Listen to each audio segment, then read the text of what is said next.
জাকাত আমাদেরকে দিতে হবে কয়েকটা বস্তুর মধ্যে। জাকাতের বস্তু হলো প্রায় 8টা। এর মধ্যে 1 নম্বর হচ্ছে স্বর্ণ। যে ব্যক্তির কাছে 7.5 ভরি স্বর্ণ রয়েছে, ওই 7 ভরি স্বর্ণটা চাই সে ব্যবহার করুক অথবা না করুক, ওই 7 ভরি স্বর্ণ যার কাছে থাকবে তার উপর জাকাত ওয়াজিব হবে, জাকাত ফরজ হবে, তার উপর জাকাত দিতে হবে। ঠিক তেমনিভাবে যদি কোনো ব্যক্তির কাছে 52.5 ভরি রূপা থাকে, তার উপর জাকাত আসবে, জাকাত দিতে হবে। কোনো ব্যক্তির কাছে নগদ টাকা আছে, সেই নগদ টাকার পরিমাণ হচ্ছে 52.5 তোলা রূপার পরিমাণ মূল্য। বর্তমান আমাদের সমাজে 52.5 ভরি রূপার মূল্য, যেটা সনাতন পুরান যেই রূপা রয়েছে, এটা বাজারের দর প্রায় 1500 টাকার মতন। এই 1500 টাকা যদি প্রতি ভরি ধরা হয় তাহলে 52.5 ভরি রূপার মূল্য বর্তমান বাজারে প্রায় 67,500 টাকা আসে। যদি কোনো ব্যক্তির কাছে নগদ 67,500 টাকা জমা থাকে কোনো অ্যাকাউন্টে, ওই টাকাটা যদি 1 বছর অতিবাহিত হয়ে যায়, তার উপর জাকাত আসবে। এটা গেল টাকার ক্ষেত্রে। ফসলের ক্ষেত্রে জাকাত আসে। জমিনের মধ্যে আমরা ফসলাদি করি, এর মধ্যে জাকাত আসে। এর মধ্যে দুই শ্রেণীর এটাকে বিভক্ত করেছে। এক শ্রেণী ফসলের ক্ষেত্রে আমরা দেখা যায় নিজ অর্থায়নে, নিজের টাকার মাধ্যমে পানি দিয়ে আমরা চাষ করে থাকি। আবার আরেক কিছু ফসল দেখা যায় টাকার মাধ্যমে পানি দিয়ে চাষ করা লাগে না, কুদরতি পানি দ্বারা, বৃষ্টির মাধ্যমে অথবা বর্ষার পানি দ্বারা এটা উৎপাদিত হয়। এটা দুই শ্রেণীর, দুই ফসলের বিভক্ত। যেই ফসলটা নিজের অর্থের মাধ্যমে, নিজের টাকার মাধ্যমে, নিজের খরচের মাধ্যমে ফসলটা ফলানো হয়, ওই ফসলটা যদি প্রায় 18 মণ গম হোক, ধান হোক, যেটাই হোক, 18 মণ এর চেয়ে যদি বেশি হয়, তাহলে 40 ভাগের 1 ভাগ হারে জাকাত দিয়ে দিতে হবে। এটা হচ্ছে নিজের অর্থায়নে যে ফসলটা করানো হয়। আর যে ফসলটা নিজের অর্থ না, পানি দ্বারা, কুদরতি পানি দ্বারা হয়, ওইটা হচ্ছে 10 ভাগের 1 ভাগ, 10 মণ। অর্থাৎ কুদরতি পানি দ্বারা, আপনি নিজের অর্থ দিয়ে পানি দেওয়া লাগে নাই, সার এগুলো কম দেওয়া লাগছে, কুদরতিভাবে ওই ফসলটা উৎপাদিত হয়েছে। ওই ফসলটা যদি 10 মণ গম বা 10 মণ ধান, 10 মণ জাতীয় যদি কিছু হয়, 10 মণ হলেই তার উপরে জাকাত আসবে। সবগুলো মালকে হিসাব করে 40 ভাগের 1 ভাগ জাকাত দিয়ে দিতে হবে। এভাবে ব্যবসায়িক আসবাবপত্র, এগুলোর উপরে জাকাত আসবে। যারা ব্যবসায়ী দোকানের মধ্যে পণ্য রয়েছে, যদি এটা নেশাবের পরিপূর্ণ হয়, যেটা বললাম নেশাব হচ্ছে 68,500 টাকা, 67,500 টাকা হচ্ছে জাকাতের নেশাব। এই পরিমাণ মাল যদি কারো দোকানের মধ্যে থাকে, ওই মালটার জাকাত দিতে হবে। তবে ব্যবসায়ীর ক্ষেত্রে 1 বছর অতিবাহিত হওয়ার শর্ত না, কারণ ব্যবসার মাল কখনো আসে কখনো চলে যায়, ওটা 1 বছর অতিবাহিত হওয়ার শর্ত না।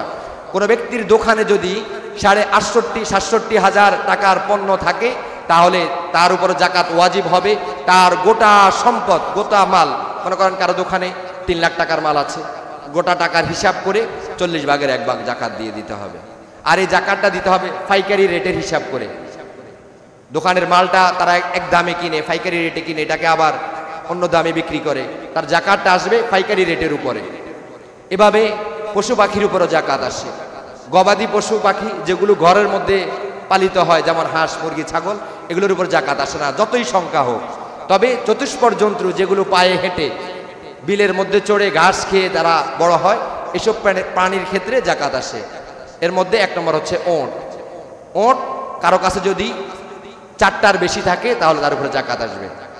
গরুর ক্ষেত্রে, গরু অথবা মহিষের ক্ষেত্রে কারো যদি 30টির উপরে মহিষ অথবা গরু থাকে, তাহলে তার উপরে জাকাত ফরজ হবে।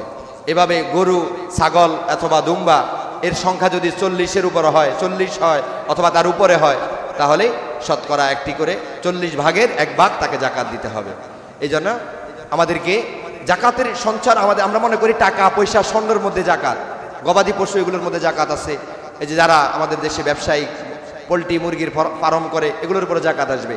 তার এই উপার্জিত টাকাটা যদি হাউলান হাউল 1 বছর অতিবাহিত হয়, তার উপর জাকাত আসবে। এজন্য জাকাত আমাদেরকে পুঙ্খানু হিসাব করে দিতে হবে। আমার কাছে, আমার ব্যাংকে আছে 3 লক্ষ টাকা, এটা কি আলাদা হিসাব করতে হবে। আমার ঘরে ওখানে একজনকে ঋণ দিয়েছি, ঋণের টাকারও জাকাত হবে। কেউ কাউকে ঋণ দিয়েছেন, 1 লক্ষ টাকা ঋণ দিয়েছেন, ওই ঋণের টাকা 1 বছর অতিবাহিত হয়ে গিয়েছে, আপনার ওই ঋণের টাকারও জাকাত দিতে হবে। এভাবে ফ্ল্যাট বাড়ি, অনেকে ফ্ল্যাট কিনে বাড়ি করে, ওগুলো যদি বসবাসের জন্য করা হয়, এগুলোর উপর জাকাত আসবে না। আর ওটা যদি ব্যবসার উদ্দেশ্য হয়, আর ওই ব্যবসার উদ্দেশ্য ওই ফ্ল্যাট থেকে অথবা বাড়ি থেকে উপার্জিত টাকাটা, আপনি ফ্ল্যাট ভাড়া দিয়েছেন, ওখান থেকে মাসে মাসে কিছু টাকা আসছে, ওই টাকাটা আপনি ব্যাংকে জমালেন, জমানোর পরে দেখা গেল ওটা নিসাবের পরিপূর্ণ হয়ে গেল, তখন আপনার ওই মালের উপর জাকাত দিতে হবে। আমাদের সমাজে অনেকে গাড়ি চালায়, সিএনজি, অটো রিক্সা, বিভিন্ন আসবাব নিয়ে নিজের সংসার চালায়। তো সংসার চালানোর ক্ষেত্রে যেই গাড়ি আমরা চালাই, সিএনজি হোক, গাড়ি হোক, প্রাইভেট কার হোক, লঞ্চ হোক, হেলিকপ্টার হোক, প্রাইভেট কার হোক, যেটাই হোক না কেন, ওগুলোর উপরে জাকাত আসে না। তবে ওটা দ্বারা উপার্জিত যে টাকাটা, আপনি গাড়ি চালিয়ে একটা টাকা উপার্জন করেছেন, ওই উপার্জিত টাকাটা যখন জাকাতের নিসাবের পরিপূর্ণ হবে এবং 1 বছর অতিবাহিত হবে, তখন তার উপরে জাকাত আসবে। একটা গেল গাড়ি ক্ষেত্রে, একটা হলো আপনি নিজে এটা দ্বারা উপার্জন করেন, নিজে চালান, এটা দ্বারা উপার্জন করেন। আরটা হচ্ছে ব্যবসার জন্য, ব্যবসার জন্য কয়েকটা গাড়ি, 10-12টা গাড়ি, এটা আপনার ব্যবসার জন্য আপনি দিয়ে রেখেছেন। ওই ব্যবসায়িক পণ্যর প্রত্যেকটা গাড়ির জাকাত আপনাকে দিতে হবে।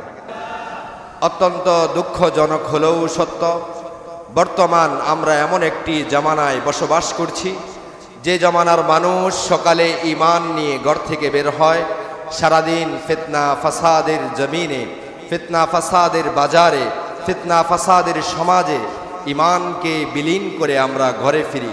এমনই এক নাজুক পরিস্থিতিতে আল্লাহ রাব্বুল আলামিন আমাকে আপনাকে মহাব্বত করে ভালোবেসে রোজা পালন করে জুমার সালাতের জন্য আজানের সাথে সাথে মসজিদে আসার তৌফিক দান করেছেন। এজন্য আবারও শুকরিয়া আদায় করি, বলি আলহামদুলিল্লাহ। সম্মানিত মুসল্লিয়ান ইকরাম, সর্বশক্তির মালিককে, আমাকে যে আপনাকে সুস্থ রেখেছেন, এই সুস্থ রাখার মালিকও আল্লাহ রাব্বুল আলামিন আমাদের প্রতি অনেক দয়া করেছেন। এই পৃথিবীর মধ্যে আল্লাহ তাবারাকা ওয়া তাআলা অসংখ্য অগণিত মাখলুকাত সৃষ্টি করেছেন। সমস্ত মাখলুকাতের মধ্য থেকে আমাকে আপনাকে বাছাই করেছেন। তিনি চাইলে আমাকে আপনাকে গাছপালা তরুলতা করে সৃষ্টি করতে পারতেন, পশু পাখি করে সৃষ্টি করতে পারতেন, কিন্তু তিনি আমাদেরকে আশরাফুল মাখলুকাত, পৃথিবীর মধ্যে যতগুলো মাখলুকাত আল্লাহ রাব্বুল আলামিন সৃষ্টি করেছেন, সমস্ত মাখলুকাতের মধ্য থেকে সর্বশ্রেষ্ঠ যে মাখলুকাত, সেই মাখলুকাত হিসাবে আমাকে আপনাকে আল্লাহ রাব্বুল আলামিন বানিয়েছেন। আমাদেরকে দিয়েছেন যোগ্যতা, কর্ম স্বাধীনতা বুঝার মতো, উপলব্ধি করার মতো আমাদেরকে দিয়েছেন একটি বিবেক। সম্মানিত মুসল্লিয়ান ইকরাম, খুতবার মধ্যে মহাগ্রন্থ আল কুরআনুল কারীম থেকে একটি আয়াত আপনাদের সামনে আবৃত করেছি। এই আয়াতটি কুরআনুল কারীমে সূরা নূরের 56 নম্বর আয়াত। ওই আয়াতের মধ্যে আল্লাহ রাব্বুল আলামিন বলেছেন, ওয়া আকিমুস সালাত ওয়া আতুজ যাকাত ওয়া আতিউল্লাহা ওয়া রাসূলাহু লাআল্লাকুম তুরহামুন। এই আয়াতের আলোকেই আপনাদের সম্মুখে কিছু আলোচনা করব। আজকে আলোচনার বিষয় হচ্ছে জাকাত। জাকাত এটি মুসলমানদের ইসলামের 5টি স্তম্ভের মধ্যে 5ম স্তম্ভ। কুরআনুল কারীমে প্রায় 32 জায়গার মধ্যে আল্লাহ রাব্বুল আলামিন জাকাতের কথা উল্লেখ করেছেন। আর যে সমস্ত জায়গায় জাকাতের আলোচনা করেছেন, এর আগে আল্লাহ রাব্বুল আলামিন নামাজের কথা বলেছেন, ওয়া আকিমুস সালাত ওয়া আতুজ যাকাত ওয়া আতিউর রাসূল লাআল্লাকুম তুরহামুন, ওয়া আকিমুস সালাত ওয়া আতুজ যাকাত। এভাবে বলে আল্লাহ রাব্বুল আলামিন কোরআনুল কারীমে প্রায় 32 জায়গার মতো জাকাতের কথা আলোচনা করেছেন। নামাজ যেভাবে একটি মুসলমানদের জন্য গুরুত্বপূর্ণ একটি আমল, যে আমলটা আমরা দেহের মাধ্যমে করে থাকি, শরীরের কিছু ভঙ্গিমার মাধ্যমে আমরা যে নামাজগুলো আদায় করে থাকি, জাকাতটা হচ্ছে তার ব্যতিক্রম। জাকাতটা আদায় করা হয় মাল থেকে। তো সম্মানিত মুসল্লিয়ান ইকরাম, সর্বপ্রথম জাকাত শব্দের আলোচনা আমরা করব। জাকাত এই শব্দটার অর্থ হচ্ছে নিজেকে পবিত্র করা, অন্যকে দান করা, অন্যকে মালিক বানিয়ে দেওয়া, জাকাত শব্দের অর্থ। এই জাকাতের অনেক ফজিলত আছে। জাকাত যারা দিবে, আমাদের মানসিক দৃষ্টিতে আমরা মনে করি যে আমার সম্পদ থেকে যদি আমি কিছু টাকা দিই সেটা কমে যায়, মানসিক বিবেচনা থেকে আমরা এটাকে অনুধাবন করতে পারি। কিন্তু শরীয়ত বলছে তুমি জাকাত দিবে, সর্বপ্রথম তুমি আল্লাহ রাব্বুল আলামিনের সন্তুষ্টি অর্জন করবে। তুমি জাকাত দিবে, তোমার মালের মধ্যে পবিত্রতা আসবে। তুমি জাকাত দিবে, তোমার মাল আগুনে পুড়বে না, পানিতে ডুববে না, ডাকাত সন্ত্রাস পণ্যে আত্মসাৎ করতে পারবে না। জাকাতের মাধ্যমে মানুষের প্রতি মানুষের দয়া বেড়ে যায়, হিংসা ক্ষোভ দূর হয়ে যায়। আজকে দেখা যায় আমাদের এই সমাজের মধ্যে জাকাত নিয়ে আমরা অনেক পিছিয়ে রয়েছি। আজকে আমাদের সমাজে যদি জরিপ করা হয়, অধিকাংশ মানুষ তার জাকাতের পুঙ্খানো হিসাব করে তারা জাকাত আদায় করছে না। তারা তাদের মালের একটা অনুমান করে একটা সম্পদ তারা জাকাত দিচ্ছে। এই আদায়ের মাধ্যমে পরিপূর্ণভাবে জাকাত আদায় হবে না। আমাদেরকে পুঙ্খানুভাবে জাকাত আদায় করতে হবে। জাকাতের মর্ম আমাদের অন্তরের মধ্যে আসতে হবে। জাকাতের মহাব্বত আমাদের অন্তরের মধ্যে আসতে হবে। আল্লাহ রাব্বুল আলামিন বলছেন, যেই ব্যক্তি নামাজ কায়েম করবে এবং জাকাত আদায় করবে এবং রাসূলের অনুসরণ করবে, এই তিন শ্রেণীর লোক আল্লাহ রাব্বুল আলামিনের রহমতের ছায়ার তলে থাকবে। এজন্য আমাদেরকে জাকাতের এই বিধানকে আমাদেরকে মজবুতভাবে ধরতে হবে। জাকাত আদায়ের মাধ্যমে আমরা মনে করি যে আমার সম্পদ কমে যায়, না, আমার সম্পদটা পবিত্র হয়ে যায়। রাসূলুল্লাহ সাল্লাল্লাহু আলাইহি ওয়াসাল্লাম একবার সাহাবায়ে কেরামদেরকে নিয়ে আলোচনা করতেছিলাম জাকাতের বিষয়ে মসজিদের মধ্যে। এভাবে সাহাবায়ে কেরামদেরকে নিয়ে আলোচনা করতেছিলেন যে তোমাদের মধ্যে যদি কারো এমন সম্পদ থাকে যেটা জাকাতের নিসাবের অন্তর্ভুক্ত হয়ে যায়, জাকাতের নিসাব পরিপূর্ণ হয়ে যায়, ওই ব্যক্তি যদি তার পুঙ্খানো মালের হিসাব করে জাকাত আদায় করে, তার মাল কখনো আগুনে পুড়বে না, পানিতে ডুববে না, ডাকায়েত সন্ত্রাস আত্মসাৎ করতে পারবে না। এই কথাটা যখন রাসূল সাল্লাল্লাহু আলাইহি ওয়াসাল্লাম বলছিলেন, ওই সময়ে মসজিদের পাশ দিয়ে ইহুদি এক মহিলা, তিনি অনেক বড় ব্যবসায়ী ছিলেন, তিনি যাওয়ার পথে এই কথাটা শুনছে। সে শোনার পরে রাসূলুল্লাহ সাল্লাল্লাহু আলাইহি ওয়াসাল্লাম বিধর্মীরাও, যারা রসুলের প্রতি ঈমান আনে নাই, তারাও রসুলকে বিশ্বাস করত। রসুলকে তারা বিশ্বাসের ক্ষেত্রে তারা রসুলকে আলামিন উপাধি দিয়েছেন, বিশ্বস্ত লোক উপাধি দিয়েছেন। মদিনার কাফেরেরাও, মদিনার ইহুদিরাও রসুলের কাছে আসে আমানত রাখত, তাদের টাকা হুজুরের কাছে জমা রাখতো আমানত হিসাবে। তারা জানতো যে মুহাম্মদের চেয়ে শ্রেষ্ঠ আমানতদার এই মদিনার মধ্যে আর কেউ হতে পারে না। তো এই মহিলা যখন এই কথাটা শুনলো, তার দিলের মধ্যে এই কথাটা গেঁথে গিয়েছে যে মুহাম্মদের মুখ থেকে যে কথা বের হবে, এ কথা কখনো মিথ্যা হতে পারে না, এ কথা কখনো বানোয়াট হতে পারে না। সে এ কথা শুনে তার এলাকায় গেল। এলাকা যাওয়ার পরে সে কি করলো, তার সমস্ত মালের হিসাব করে, পুঙ্খানো হিসাব করে সে মানুষকে জাকাত দিতে লাগলো। তখন অন্য অন্য তার সহকর্মী ব্যবসায়ী যারা, তখন তাদেরকে বলতে লাগলো, তাকে বলতে লাগলো, কি শুরু করলা তুমি? এই কাজ তো ইহুদিরা করে না, এটা তো মুসলমানরা করে। তাদের মাল থেকে তারা 40 ভাগের একটা হিসাব করে তারা জাকাত দিয়ে দেয়, তুমি কেন এই কাজ করতেছ? আমি এই কাজ করতেছি, আমি যখন মসজিদের পাশ দিয়ে অতিক্রম করতেছিলাম, তখন আমি মুহাম্মদের মুখ থেকে শুনেছি, মুহাম্মদ বলেছে যে এই ব্যক্তি তার মালের পুঙ্খানো জাকাত আদায় করবে, তার মাল কখনো পানিতে পুড়বে না, পানিতে ডুববে না, আগুনে পুড়বে না, সন্ত্রাস, ডাকায়েত, ছিনতাইকারী আত্মসাৎ করতে পারবে না। আমি মুহাম্মদের মুখ থেকে এই কথা শুনেছি। এ কথা শোনার পরে পরে আমার দিলে ইয়াকিন হয়ে গিয়েছে, মুহাম্মদ যে কথা বলেছে এ কথা মিথ্যা হতে পারে না। আমি যদি আমার মালের পুঙ্খানো হিসাব করে জাকাত দিয়ে দেই, আমার মালও আগুনে পুড়বে না, পানিতে ডুববে না, ডাকায়েত সন্ত্রাস আত্মসাৎ করতে পারবে না। ঠিকই ওই বছরে ওই মহিলার সিরিয়া থেকে প্রায় 100টি ওট মাল বোঝাই করে, ব্যবসার মাল বিক্রি করে, নতুন করে কিছু মাল ক্রয় করে 100টি ওট বোঝাই করে মদিনার প্রতি তারা রওনা করেছে। প্রতিমধ্যেই সন্ত্রাস বাহিনী, ডাকায়েত বাহিনী এসে ওই পথের মধ্যে তারা ব্যবসায়ীদের অনেক ব্যবসায়ীদের ওট ছিল, অনেক মালামাল ছিল, তারা পথের মধ্যে তারা চিন্তাই করে অনেকগুলো মাল তারা লয়ে নিয়ে গিয়েছে। এই সংবাদ মদিনার মধ্যে ছড়িয়ে পড়েছে, মক্কার মধ্যে ছড়িয়ে পড়েছে। সবাই, সমস্ত ব্যবসায়ীরা চিন্তায় গ্রস্ত যে আমাদের মাল ডাকাইতে চুরি করেছে কিনা, ডাকাইতে নিয়ে গেছে কিনা। কিন্তু ওই মহিলার মধ্যে কোনো চিন্তা দেখা যাচ্ছে না। কারণ তখন তাকে বলা হচ্ছে যে আজকে তো যেই কাফেলা সন্ত্রাস বাহিনী আক্রমণ করেছে, যেই সন্ত্রাস বাহিনীরা যে সমস্ত মাল নিয়ে গেছে, সেখানে তো তোমারও একটা ব্যবসার বড় একটা কাফেলা ওখানে রয়েছে। তখন মহিলা বলল, আমার কাছে চিন্তা মনে হয় না, কারণ আমি মুহাম্মদের কথা অনুসরণ করে, মুহাম্মদের কথা বিশ্বাস করে আমি জাকাত দিয়ে দিয়েছি।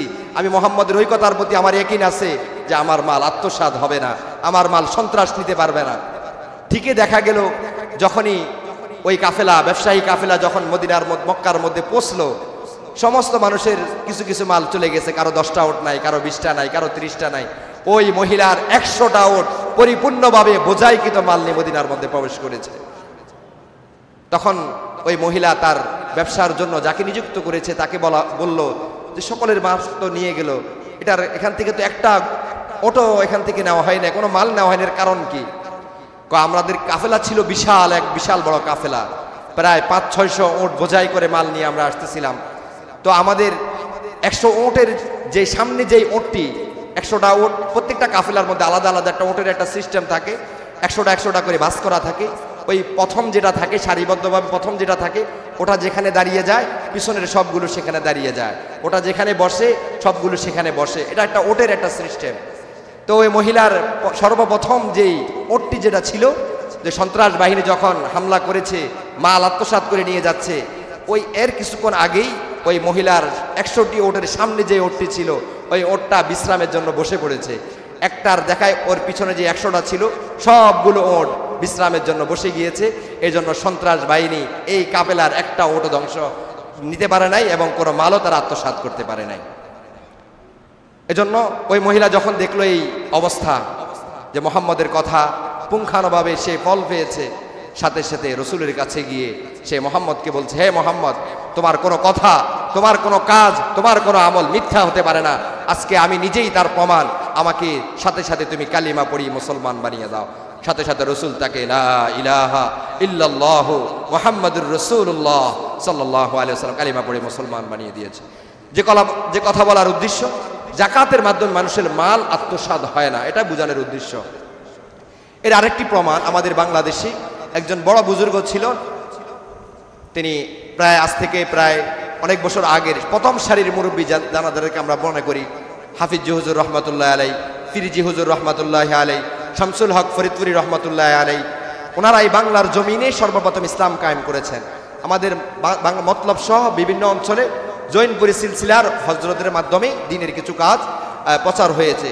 কিন্তু কোরআনের যে খেদমত, কোরআনের শুদ্ধতা, কোরআন হাদিসের যে ছোঁয়া, এটা বাংলাদেশের মধ্যে সর্বপ্রথম 3 জন ব্যক্তির মধ্যে প্রকাশ পেয়েছেন।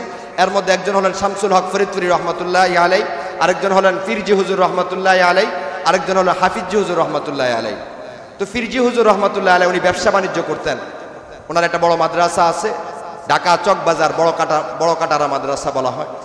তো উনি ওই মাদ্রাসার প্রিন্সিপাল ছিলেন। ওনার মাদ্রাসা খেদমতকালীন উনি ব্যবসা করতেন, বিদেশ থেকে জাহাজে করে মাল এনে বাংলাদেশে সেগুলোর ব্যবসা করতেন। তো একবার ওনার জাহাজ, যেই জাহাজে করে উনি মাল আনতেছিল, ওই জাহাজ সমুদ্রের মাধ্যমে একটা ছিদ্র হয়ে গেছে জাহাজের মধ্যে, যার কারণে ওই জাহাজ, বোঝাইকৃত জাহাজ থেকে অনেকগুলো মাল সমুদ্রের মধ্যে ফেলে দিতে হয়েছে, যাতে করে জাহাজটা হালকা হয়ে যায়, পাতলা হয়ে যায়, এই সফরটা যেন বাংলাদেশ পর্যন্ত আসে পৌঁছতে পারে। এই জন্য তারা ওই জাহাজ থেকে অনেকগুলো মাল ফেলে দিয়েছে। এ খবর যারা ওই ব্যবসায়ী, যারা ওই জাহাজের মধ্যে মাল ছিল, তাদের মধ্যে ছড়ে পড়েছে। তাদের মধ্যে একটা ভয় ভীতি, তাদের মধ্যে অন্তরে একটা ভয় আসছে যে আমার মালগুলো মনে হয় নষ্ট হয়ে গেছে কিনা। তখন ফিরজি হুজুর রহমতুল্লাহ আলাইহির কাছে ওনার খাদেম যখন বলল যে হুজুর, ওই জাহাজটা আপনার অনেকগুলো মাল আছে, তো হতে পারে আপনার মালগুলো যদি কমানোর ক্ষেত্রে আপনারগুলো ফেলে দেওয়া হয় তাহলে আপনার তো একটা অংশ কমে যাবে। তখন হুজুর বলল, আমার যে জাকাতের খাতা আছে ওই খাতাটা নিয়ে আসো। তুমি ওই জাকাতের খাতা পুঙ্খানুভাবে হিসাব করে দেখো, আমার পরিপূর্ণ মাল হাউলান হাউল 1 বছর অতিবাহিত হওয়ার পর আমি জাকাত দিই না এমন কোনো মাল আছে কিনা।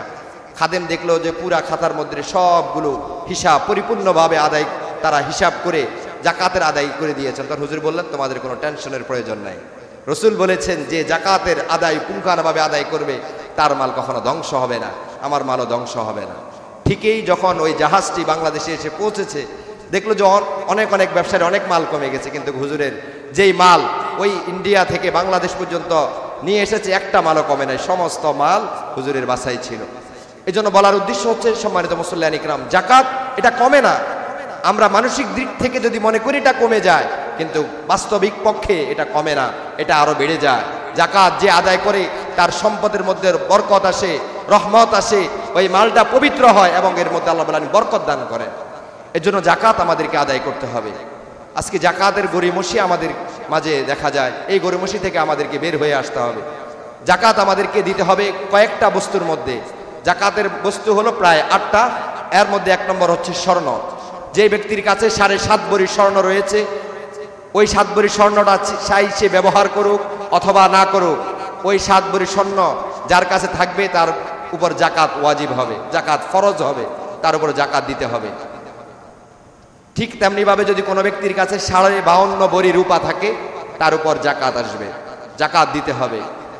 কোনো ব্যক্তির কাছে নগদ টাকা আছে সেই নগদ টাকার পরিমাণ হচ্ছে 52.5 তোলা রূপার পরিমাণ মূল্য। বর্তমান আমাদের সমাজে 52.5 ভরি রূপার মূল্য, যেটা সনাতন পুরান যেই রূপা রয়েছে, এটা বাজারের দর প্রায় 1500 টাকার মতন। এই 1500 টাকা যদি প্রতি ভরি ধরা হয় তাহলে 52.5 ভরি রূপার মূল্য বর্তমান বাজারে প্রায় 67,500 টাকা আসে।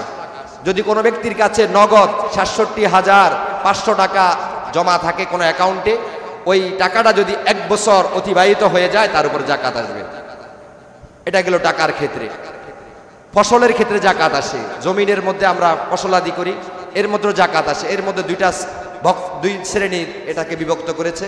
এক শ্রেণী ফসলের ক্ষেত্রে আমরা দেখা যায় নিজ অর্থায়নে নিজের টাকার মাধ্যমে পানি দিয়ে আমরা চাষ করে থাকি। আবার আরো কিছু ফসল দেখা যায় টাকার মাধ্যমে পানি দিয়ে চাষ করা লাগে না, কুদরতি পানি দ্বারা, বৃষ্টির মাধ্যমে অথবা বর্ষার পানি দ্বারা এটা উৎপাদিত হয়। এটা দুই শ্রেণী, দুই ফসলের বিভক্ত। যেই ফসলটা নিজের অর্থের মাধ্যমে, নিজের টাকার মাধ্যমে, নিজের খরচের মাধ্যমে ফসলটা ফলানো হয়, ওই ফসলটা যদি প্রায় 18 মণ গম হোক, ধান হোক, যেটাই হোক, 18 মণ এর চেয়ে যদি বেশি হয় তাহলে 40 ভাগের 1 ভাগ হারে জাকাত দিয়ে দিতে হবে। এটা হচ্ছে নিজের অর্থায়নে যে ফসলটা করানো হয়। আর যে ফসলটা নিজের অর্থ না, পানি দ্বারা, কুদরতি পানি দ্বারা হয়, ওইটা হচ্ছে 10 ভাগের 1 ভাগ, 10 মণ। অর্থাৎ কুদরতি পানি দ্বারা, আপনি নিজের অর্থ দিয়ে পানি দেওয়া লাগে নাই, সার এগুলো কম দেওয়া লাগছে, কুদরতিভাবে ওই ফসলটা উৎপাদিত হয়েছে।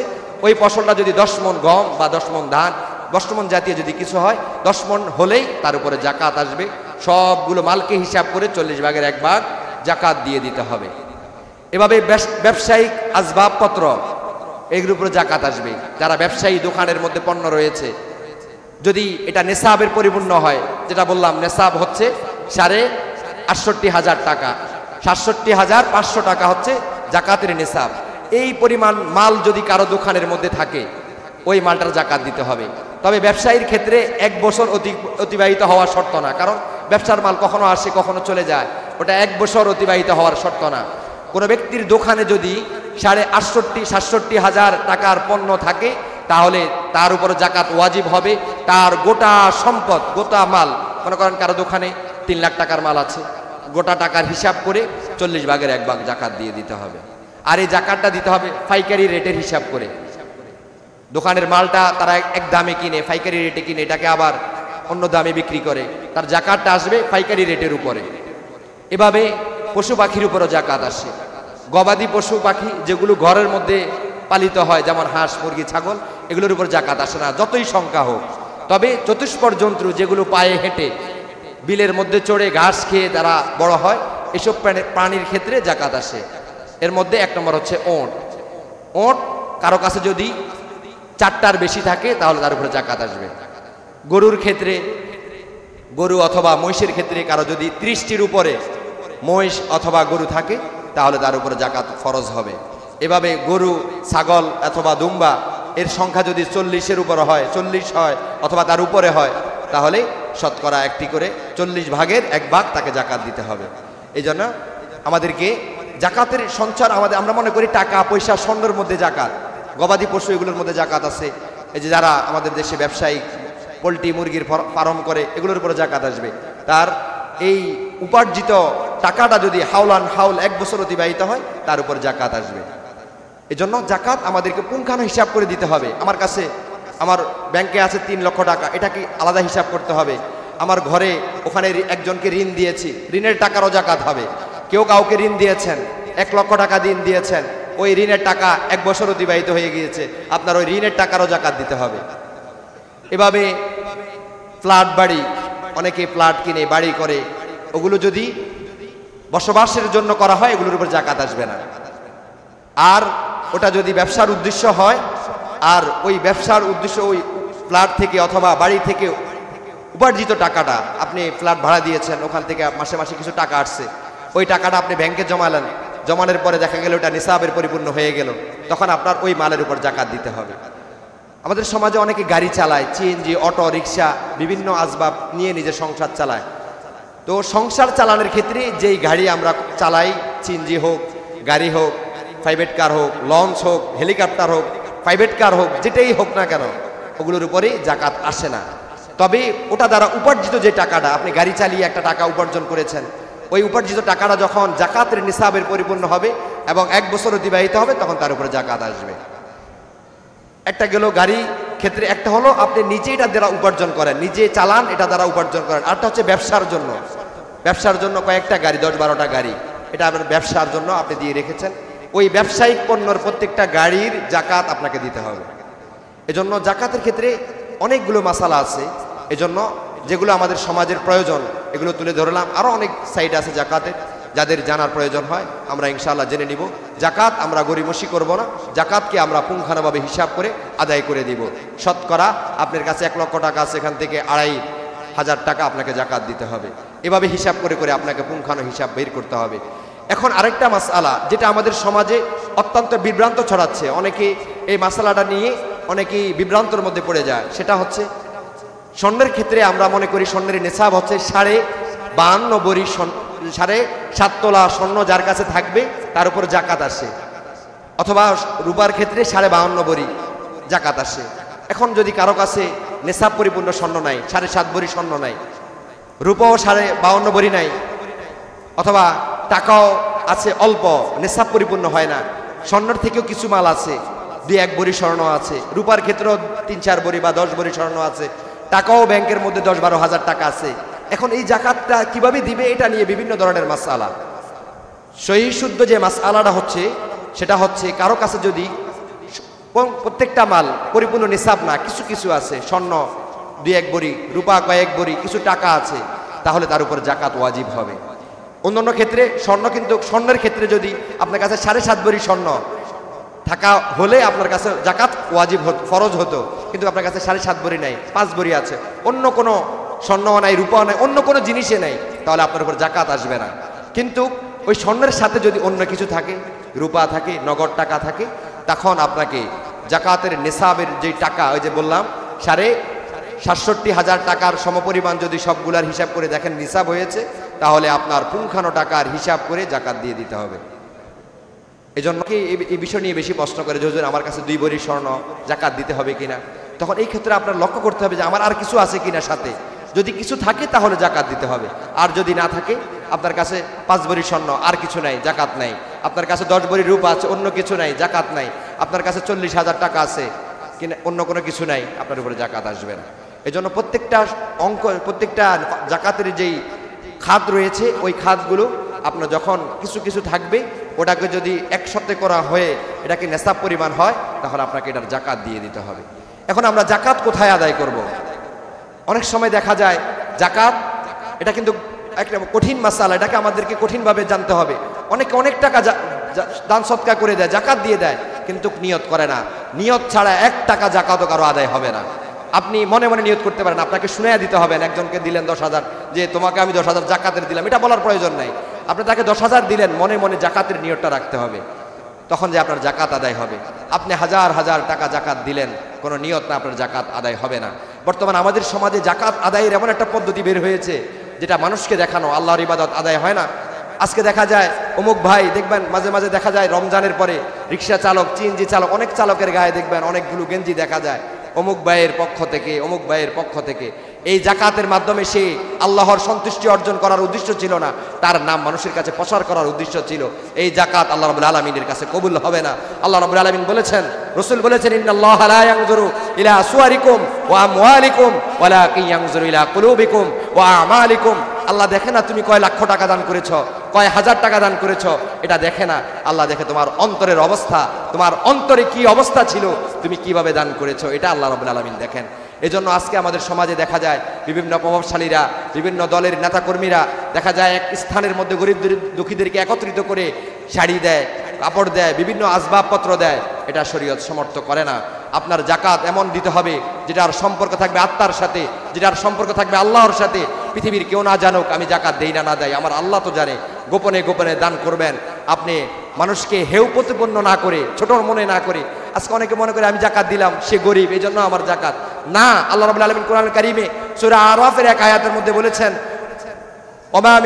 ওমা আমওয়ালুহুম ওয়ালা আওলাদুহুম। আল্লাহ রাব্বুল আলামিন সূরা মারিফের আয়াতের মধ্যে বলছেন ওয়াফি আমওয়ালিহিম হাক্কুম মালুম লিসাইল ওয়াল মাহরুম।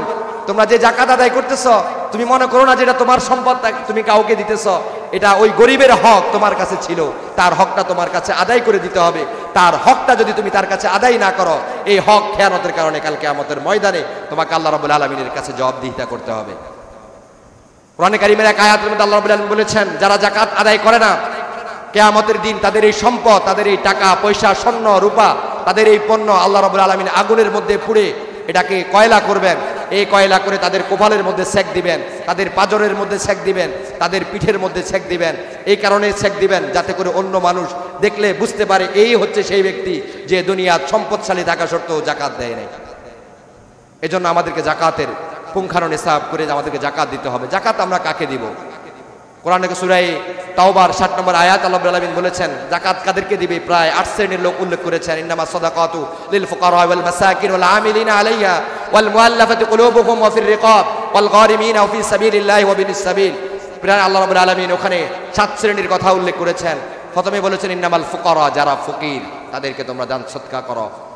ওয়াল মাসাকিন, মিসকিন যারা তাদেরকে, ওয়াল আমিলিনা আলাইহা, যাকাতের বহন করে। আমাদের দেশে এটা কম, অন্যান্য রাষ্ট্রের মধ্যে যাকাতের পণ্য রাষ্ট্রীয়ভাবে যখন এটাকে আলাদা করা হয়, কিছু লোকদেরকে দায়িত্ব দেওয়া হয়, তোমরা এই পণ্যগুলো মানুষের কাছে, যাকাতের মালগুলো মানুষের কাছে পৌঁছায়া দাও। এদেরকে ওয়াল আমিলিনা আলাইহি বলা হয়। এদের উপরও জাকাত এদের উপরও গ্রহণ করা আবশ্যকীয়। সর্বোপরি আরেকটা কথা হচ্ছে ওয়াবিনিস সাবিল ওয়া ফি সাবিলিল্লাহি ওয়া বিনিস সাবিল, আল্লাহর রাস্তায় যারা থাকে তাদেরকেও আল্লাহর রাস্তার ক্ষেত্রে এখানে ইঙ্গিত করা হয়েছে। যারা জিহাদের জন্য বের হয় তাদের আসবাবপত্র কিনে দেওয়া, অস্ত্র সমঞ্জিত কিনে দেওয়া, ঘোড়া যুদ্ধের ময়দানে যাওয়ার জন্য যে আসবাবগুলো, এভাবে আসবাবগুলো কিনে দেওয়া। যেহেতু এখানে 8 শ্রেণীর কথা সময় সংক্ষিপ্তের কারণে বলতেছি না। যাদেরকে জাকাত দেওয়া যায় না, যারা নেশাব পরিপূর্ণ মালের মালিক, তাদের উপর জাকাত দেওয়া হয় না। আপনি একজন সম্পদশালী ব্যক্তিকে জাকাত দিলেন, আপনার জাকাত আদায় হবে না। জাকাতের পাওয়ার উপযুক্ত ব্যক্তিকে আপনাকে জাকাত দিতে হবে। আর জাকাতের উপযুক্ত ওই ব্যক্তি যার কাছে নিজের চলার মতো ঘর বাড়ি থাকার মতো খাওয়া আছে, কিন্তু ব্যাংকে ওই বর্তমান হিসাবে 67,500 তার কাছে টাকা নাই, ওই ব্যক্তি জাকাতের অন্তর্ভুক্ত, তাকে জাকাত দিবেন। এভাবে জাকাত দেওয়া যায় না। নিজের সুফুল এবং কুবুল, কোন ব্যক্তি তার বাবা পরদাদা এভাবে উপরের দিকে যতজন যাবে, আসফাল নিচের দিকে ছেলে নাতি এভাবে যত নিচের দিকে যাবে, এদেরকে জাকাত দেওয়া যাবে না। অর্থাৎ সন্তান, মেয়ে অনেক বড় লোক, বাবা দেখা যায় থাকার মতো জায়গা নেই, ওই মেয়ের টাকা বাবাকে দিতে পারবে না, তার জাকাত আদায় হবে না। কারণ মেয়ে হচ্ছে বাবার সুফুল, বাবার সন্তান। সন্তান থেকে সন্তান এভাবে নিচে যতটুকু যাবে এদের জাকাত গ্রহণ হবে না। এভাবে উপরের দিকে যারা থাকবে, বাবা দাদা, এরা তো জাকাত পাবে কেন? এরা তো আপনার কাছে হকদারে অন্য জিনিস রয়েছে। আপনার সন্তান আপনার কাছে তো জাকাতের অন্তর্ভুক্ত না। আপনার সন্তান তো তার হক আপনার কাছে রয়েছে, তাকে সুন্দরভাবে লালন পালন করার হক তো আপনার কাছে রয়েছে। এই জন্য এই শ্রেণীর ক্ষেত্রে আরো কিছু বিশেষ আছে, কুরাইশ বংশ, যেটা আমাদের এখানে প্রচলন নেই এই ক্ষেত্রে। তো আমরা এই জিনিসগুলো আমরা খেয়াল রাখবো। জাকাতের ক্ষেত্রে আমরা অনেক সময় টাকা দেই, এটাকে পুঙ্খানো মালিক বানায়া দিতে হবে। আপনি একজনকে টাকা দিলেন, এটা মালিকানা যদি না হয় আপনার জাকাত হবে না। এই জন্যই মাদ্রাসা মসজিদে জাকাত ফরজ না। মাদ্রাসা বানানো, জাকাত দিয়ে, জাকাতের টাকা দিয়ে মাদ্রাসা নির্মাণ করা, এটা জাকাত আদায় হয় না, মসজিদ আদায় হয় না। রাস্তা করলেন, রাস্তা আদায় হবে না। কালভেট করলেন, কল বসালেন, এটা আদায় হবে না। কারণ এটা একক মালিক না, একক মালিকানা না। জাকাতের জন্য একক মালিকানা দিতে হবে। তবে মাদ্রাসার ক্ষেত্রে লিল্লা বোর্ডিং এর মধ্যে জাকাত আদায় করতে হবে। কারণ আর লিল্লা বোর্ডিং এ জাকাত আদায় করাই হচ্ছে জাকাতের যতগুলো আসবাব, যতগুলো মাধ্যম আছে, সর্বোত্তম মাধ্যম হচ্ছে এটা। কারণ জাকাত যখন লিল্লা বোর্ডিং এ দেওয়া হবে, এর এখান থেকে দুইটা সওয়াব পাওয়া যায়। একটা হচ্ছে গরিবকে আপনি সহায়তা করলেন, এতিমকে সহায়তা করলেন, আরেকটা হচ্ছে দ্বীনের সহযোগিতা করলেন। দ্বীন কায়েম করার জন্য, দ্বীন প্রতিষ্ঠিত রাখার জন্য আপনি দান করলেন।